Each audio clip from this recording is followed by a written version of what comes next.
Thank you, Speaker. And on behalf of the Joint Standing Committee on Treaties, I present the committee's report entitled Report 2213, Amendments to the Annex of the Convention on Facilitation of International Maritime Traffic 1965, and I ask leave of the House to make a short statement in connection with the report. Is leave granted? Call the member for Moncrieff. Thank you. Leave is granted. Give a call to the member for Fremantle. Mr Speaker, I'm pleased to make a statement on the Joint Standing Committee on Treaties report into the amendments to the Annex of the Convention on Facilitation of International Maritime Traffic 1965.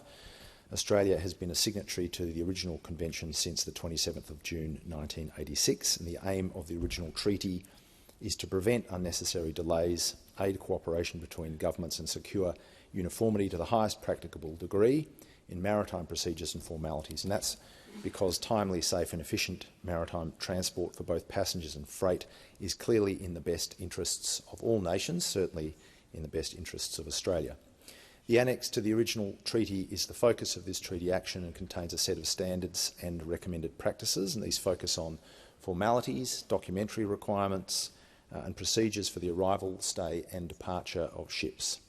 The amendments to the annex cover topics such as the agreed definition of relevant terms and concepts, general provisions, illicit activities, the digitalisation of vessel reporting requirements, identification, treatment of stowaways, public health and the implementation of the agreement.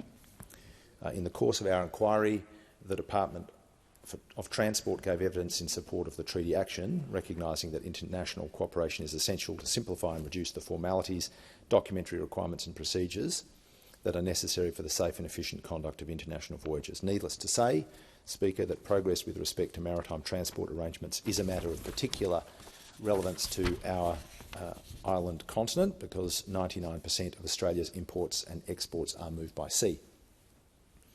The amendments also support Australia in modernising its engagement with the maritime sector in line with international digitisation standards, and they create greater opportunities to adopt new maritime technologies. The amendments entered into force for Australia on 1 January this year, 2024, in accordance with the acceptance provisions of the Convention.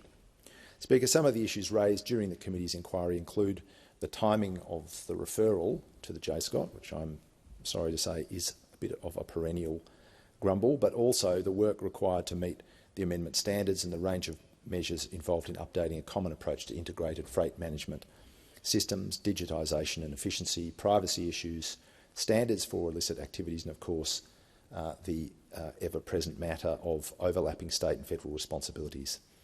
The committee notes support for ratification from government and other stakeholders, including those across the maritime industry.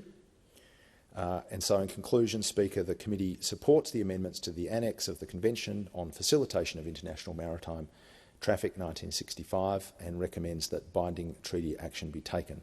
I take this opportunity, Speaker, to thank the Deputy Chair, all our fellow committee members on the JSCOT, of course the Secretariat, for their work on this inquiry as always, and on behalf of the committee I commend the report to the House.